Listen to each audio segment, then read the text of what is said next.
I'm out here in Antarctica. I've been here for about a year, and I'm recording my album.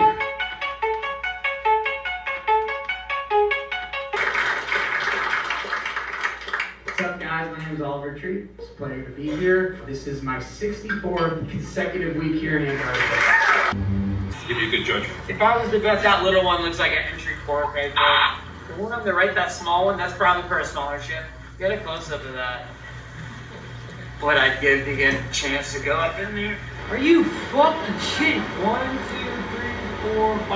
I can count 5 different entry points to this alien base. This is the reason why I've stayed in Antarctica so long. Look at this fucking thing. I'm giving an interview about alien bases and one shows up right behind me. This is a daily thing here. This is something that has kept me in Antarctica because I want to know more. And without the proper military support, I can't go deeper into this because this is NATO territory. It's been closed off. But a guy can wonder and a guy can watch from a distance and document. We've got multiple cameras here so that we can try to get this footage and upload this to the internet where everyone can witness this for free. We don't have to hide this anymore. I'm so sick of the government hiding what's really going on here in Antarctica. This is what's going on. Alien bases that go underwater, where you have orbs, you have UFOs, you have UAPs, you have so many different types of vehicles, but this is what keeps me. And as much as I love it, I feel like maybe I've hit a threshold.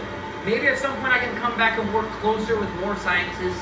I could potentially work with the US government if they will allow me to be a lead researcher so that we can figure out what's really going on here. I think a lot of people are scared and they come at it from a fear angle. But for me, I come from an open heart and open arms. And I welcome the aliens in, and that's why I've had so many interactions with UFO ships. That's why I've seen them time after time. Because I know I have an open mind to this, but an open heart. And I know that aliens can pick up on that. Of course, there's also the walls that surround it, the flat earth theory and all that. I'm not gonna get into that, but yes, we did find the wall. This is the perimeter of Antarctica. This is the perimeter of what we call the end of the flat earth. Me and John Rock climbed this about 6 months ago. We lost all the footage because there's a magnetic layer on the wall that erased all the photos. It was quite unfortunate. The wall is over 16 meters high. We tried climbing it the first time. John Rock had an asthma attack. He didn't bring his inhaler. The second time we were able to get to the top, it's literally nothing. It just stops. Flat ending. The earth ends here. And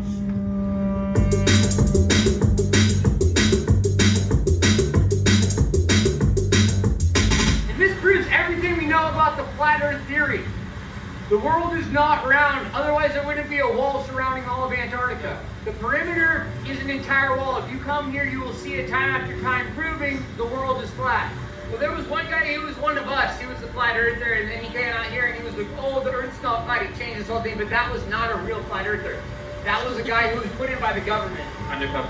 He was undercover, for sure. We call him circlers. He was full of shit. He was definitely not a flat earther. If any of my guys came out here, it would take about 2 hours we would be able to prove. John Rock wrote his essay about 6 years ago about this, and he proved everything we know. It flipped the whole world on its upside-down axis. We call it the Z-axis. That's the flat axis. Do you have any way of knowing how long it's been since that fell off the glacier? Or any, I'd say probably 6 months. I had a buddy actually who found one of these. He moved into it, did a whole entire 2-month period where he just lived inside one of the caves in the glacier. You ever seen that? I have not. It's good for winter when it gets dark. So I came out here to record everything naturally, try to do found sound collage. A lot of people would consider my methods unorthodox. A lot of people would say they're unethical because I use animals without their consent, because I also am recording nature and making money off it, potentially millions, who knows. Probably the label will take all the money, so it's not a big deal. But basically I've been using an ME66 as a basic little shotgun mic, and I've been recording everything I can find. And I've recorded everything here. I'm pretty much maxed out. I've probably recorded every glacier in about a 14-mile radius around the entire peninsula. So everything Shackleton and the early expeditions touched, I've been there, I've touched it, I'm fucking over it. I've recorded every type of penguin in Antarctica. I'm done. My name is Bob Offbury. I'm a concert promoter and talent buyer. I came down here to Antarctica because I have been working with Oliver Tree and his team to produce the ICE Festival. It's IYCE Festival. I present you the man, the myth, the legend, dubstep DJ Dr. Oliver Tree.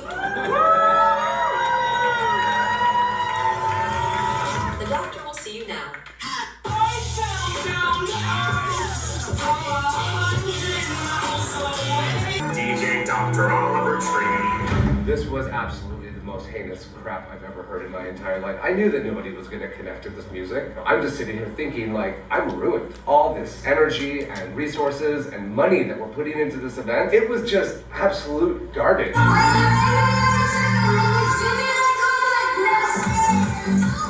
Definitely smoking something as I smelled something, but I feel like there was definitely something a little heavier at play. The thing about this too is, like, I've been producing a lot of events, and you know, we have to deal with people that are on bad trips, and we have a special space for them. And this music that he put out set people into a very, very bad place. I mean, very bad place. We had more people at this event go into bad trips that needed help than I've had in even my biggest tens of thousands person events.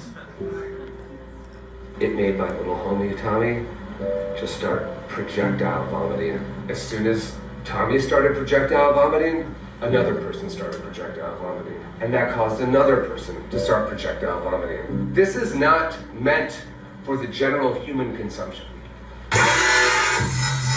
We have gotten into ruinous territory. And I've had a lot of concerts over the last 23 years. Some have been amazing, some have been absolutely god-awful, and I can guarantee you this will be the worst festival and event I've ever produced in my entire life.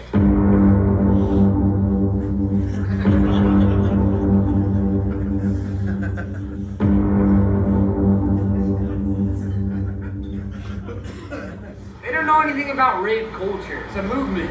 I'm just the beginning. There will be generations after generations that will come after me. I don't know, what's the question?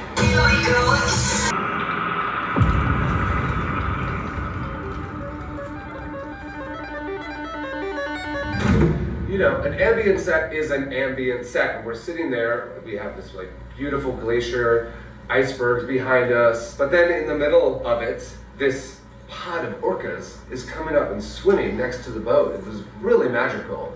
And what does this clown do? Mr. Ego drops this super gnarly dubstep song. It completely ruined the vibe. The orcas just dissipated. I feel like anything he plays, no one's going to be there. This is one of, if not the biggest fall from graces I've ever seen in the music industry. To be an explorer traveling the world is not a fall-off move. I've been dissociated away from social media. I've deleted Instagram, I've deleted TikTok, deleted all this fucking bullshit, and I've enjoyed being a human and getting to know myself and spending time by myself. That is a beautiful fucking thing.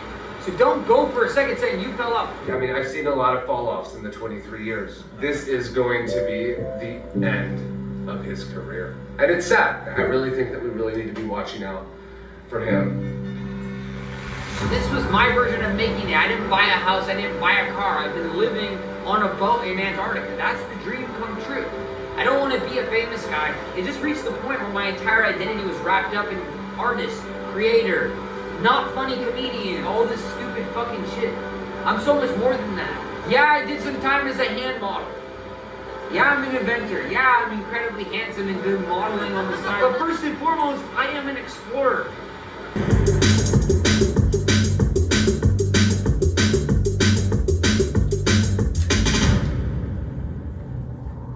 What you see behind me is a decimated whale colony, taken by poachers, such as my great-grandfather, Otto Higginbottom Tree Jr. the 6th.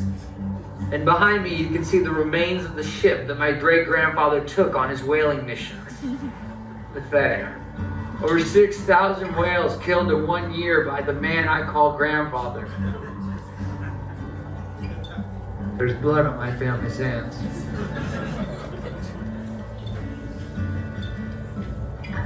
I'm getting emotional. I'm good. This doesn't sit right with me. It's heartbreaking to know that my family was a part of this. Killing so many innocent whales. And also, my grandfather worked at SeaWorld, where he would take orcas and put them in contained life in a jail cell in a SeaWorld. I can't even.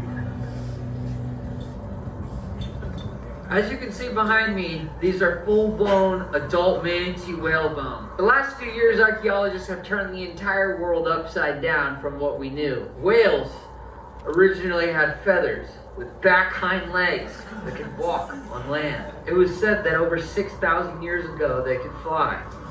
I don't believe it. Let's get out of here, it smells like shit. Now this is something that's extremely rare. As you can see, this is the tip of a whale penis. I mean, just imagine the size of that thing. It's the size of a school bus. Devastating what it could do to the female whale. Insane.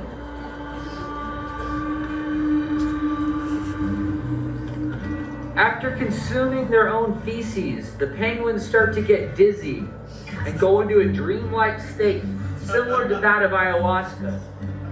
As you can see, they're pretty out of it at this point. These guys are nodding out right here. It's very, very, very sad to see. These are what we call penguin junkies. Consuming their own feces is what we call getting high on their own supply. In the animal kingdom, this is the last stop before death.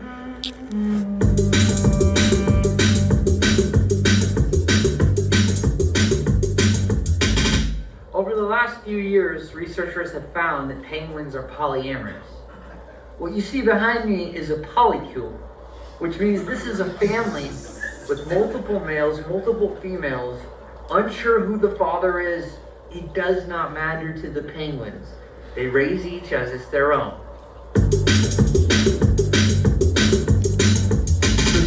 One second, I gotta take this. Hello? No, I can't do that because I'm in the middle of the fucking Antarctica. Yes, sir. I'm so sorry. He hung up. Is your Wi-Fi working? My Bluetooth is not connecting right now. You think you can get one of the engineers to come out here? Hello? Trying to take this call. If you look closely behind me, you can see the solar panel I had my team set up last January, as well as a Starlink internet router, which allows me to take my business calls very far from home. Jimmy! Yes, the leak is still there. No fucking more excuses. Just get rid of the fucking problem. He hung up. He fucking hung up. It's going on the other side now. Just come, quick. Can we wrap this up? I gotta go take a dump. Is there anything else? Behind me, you can see one of the most famous surf spots in all of Antarctica, known as Nantucket Bay. This was used in such surf films as Surf's Up and Surfing with the Penguins, released in 2002. Super legendary swells. Now, I know the waves look small from here, but we're about 4 miles from there. Yeah, it just looks smaller than it is. They're huge, massive. The best time to surf in Antarctica would be during the winter, which is when it's fully dark out, but we wear flashlights, we have full body gear. When we go in there, we'll be surfing between 2 in the morning, probably 11 p.m. It's pretty much an all-day thing. It's an extravaganza. Me and the boys will bring our boards out. Try to get barreled at least, a couple times. One of the better surfers out here. Some of the guys I work with, they're pretty amateur. But I also double as a surf coach, so it's something I've been kind of doing for the community at large. Just because I want to try to build the surf scene out here in Antarctica. It's pretty small, but the waves are really magnificent. Just come back in the winter when it's dark out. If you come to Antarctica to surf, make sure you do not come between the months of January through December. There's only a sweet pocket right there between December 24th and December 26th. That's the only time you're gonna get good waves out here in Nantucket Bay. Behind me, you can see the penguin polycule concubine. This is the official grand orgy of the Penguin Palace. That is not snow. Now, I'm not going to tell you what it is, but I will tell you what it isn't. Snow. Disgusting. They're filthy animals. Magnificent. Look at these 2 young chin straps walking down the Penguin Highway. It wasn't too long ago that my late mentor, Dr. Jean Roch, appointed me the guardian of the Penguin Highway. I charge you the responsibility. I entitle you the Penguin Guardian. Thank you so much. It's a real pleasure and an honor, Mr. Oliver. This is a very big day for me. Jean Rock just appointed me as the Penguin Guardian. Brings a smile to my face every time I see it. Now, you'd never guess this by looking with your own naked eye, but this behind me is a rock installation titled Jean Rock, named after my late great professor, Jean Rock. Unfortunately, he passed in a rock climbing incident, so we built this for him. This is Le Jean Rock. He was Frenchman. Fucking Frenchman, man, I miss him. We have just officially crossed the NATO border into Chile. I'm sorry, I'm getting hungry thinking about it.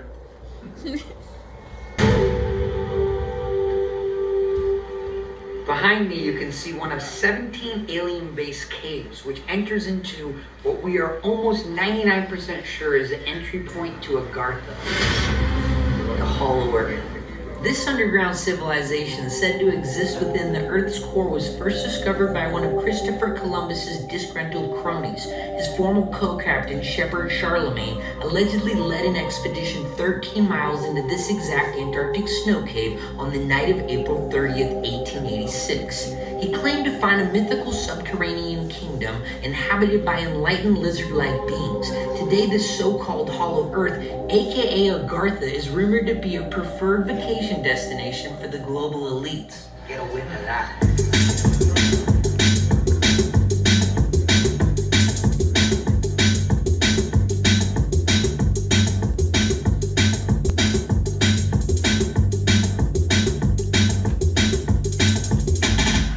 That's one of the entry points right there to one of the alien bases we've been looking into. One of 17 around the Antarctic Circle. Are you familiar with Agartha? The entrance point to the Hollow Earth. I say hear about that, but I have no idea. Yeah, look into it. It's really, really important stuff.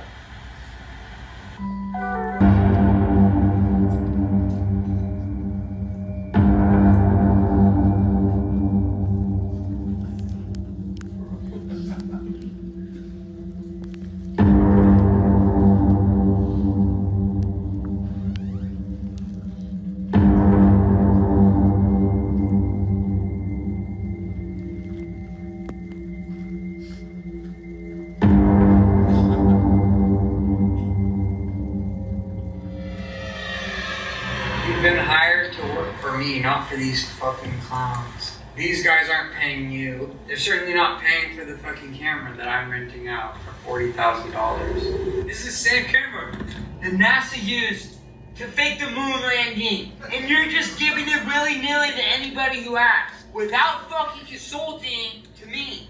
How fucking pathetic are you, really? You're a megalomaniac. Dude, look at you. You're so low vibrationally. And I'm up here. You'll never be there. You'll never be at this level. And I'm humble about it. You don't hear me bragging about, oh, I'm a multi-millionaire on the road to the first 100 million. I'm just a casual guy. I just show up, polite, and you can't even fucking thank me for giving you the fucking trip of a lifetime. You're fucking pathetic. You're more fucking pathetic than my fucking parents. This is fucking bullshit. We're very concerned, but we're here to get our son and try to get him the help he needs. For whatever reason, I've always wanted to come to Antarctica since I was a small child. I have a memory about when I was 6. I had a dream that I would be out exploring in Antarctica and to be here finally. That's why I didn't want to leave, because it's such a long dream. That's 24 years ago. I came here as a man on a mission, and I successfully did it. I mean, how many people do you know live in Antarctica for a year? Name one. None, because no one wants to stay here during the winter. There was me and maybe 14 other scientists in the entire continent because it's pitch black for 6 months. But I think right now, what will be best for me is for me to kind of separate myself from the continent. There's got to be more out there. It's a massive world. Maybe I'll do a whole other year across all 7 continents. I'd love to go to the Middle East. I'd love to go to China. I'd love to go hang out with the Maasai tribe in Africa. I'd love to play them the album, see what they think. Because obviously my parents are not the right demographic. The but there's gotta be someone out there who gets it.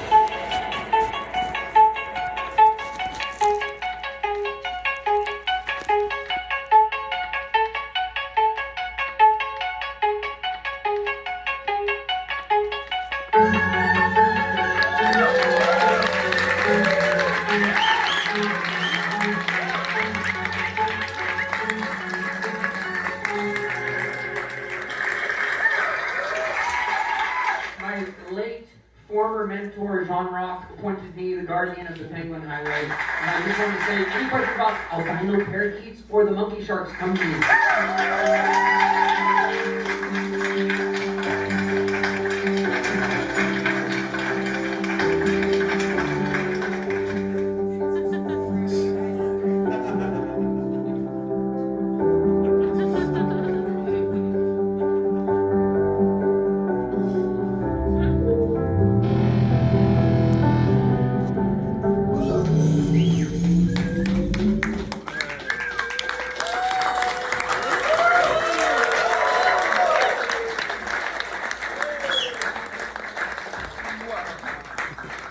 Is this thing on? Can you guys hear me? Is this thing fucking on? Alright guys, I just wanted to say thanks for bearing with me with that. I was editing it till 5 a.m. in the morning last night, so clearly this is a director's cut. I'm gonna trimmy on a lot of that. The sound was mixed by me, so it's brutal, I know, but thank you guys for bearing with me. I just wanted to say though, the whole thing with that was no budget, just a guy and his friend with a camera, just making something out of nothing, not even planning a single thing, just letting life happen. And over the course of that year, it changed my life.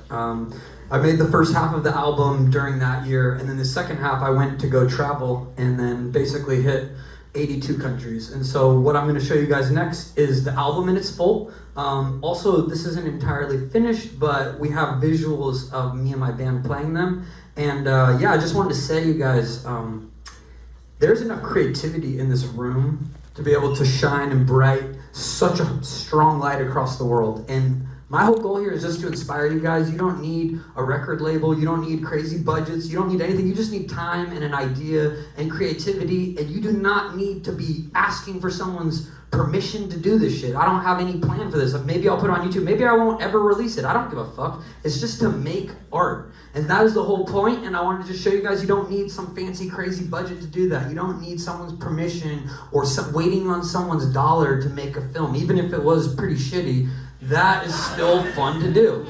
Okay, and next we're gonna get into the album. This is Love You Madly, Hate You Badly. This is a world premiere right here. Thank you guys, it comes out tonight. I'm honored.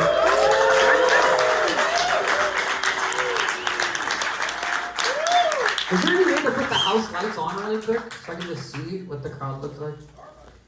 Oh my god, you guys are so fucking ugly. Turn that shit off. Turn that fucking lights off immediately. Alright, without further ado, we'll play you guys the album. Thank you for bearing with us and sticking around. I love you all. Thank you guys for coming out. Just wanted to say really quickly, those videos were basically made with zero money as well. My record label that I used to work with used to give over $1 million every cycle, and they would give a lot of startup capital. This was about $35,000, $40,000 to make all 17 of these. I just want to say you don't need to be limited by thinking you need to have all this funding to do shit. Just make things with your friends. I also want to say I want to encourage each one of you to think outside the box through the process of making this album. As I traveled to these different countries, I decided, okay, I have this recording budget. It wasn't a big recording budget, but it was one that I could figure out how to use it. And the money kept falling through my hands. Basically, it would go to the studio I would rent out. Let's just say the studio is approximately like $2,200 a day. So my engineer was about $700 a day. With that amount for $3,000, I could basically fly to South Africa, I could fly to Colombia, I could fly to a country over in the Middle East, and I could be staying there for 4 or 5 days. I could make 4 or 5 songs, then I could go back to America if I chose to, or just keep going. So I figured out how to make the budget work better for me, but I just want to encourage you guys to think about new ways to come outside the box. Like this art was made, this album was made with no band. It was made with no other producers. I just self-wrote it, self-produced it. I had a $600 microphone and a $150 interface that I fucking recorded this shit in fucking hotel rooms. So I just want to say, you don't need the fancy shit. You don't need all the fucking big budget stuff. Just make art. And this shit is most raw and most authentically me. You know, I've had all these characters, even things I just said, I'm losing the characters this time. I want to just be myself, and I want to encourage you guys to do the same. I love you. Thank you so much for coming. Peace.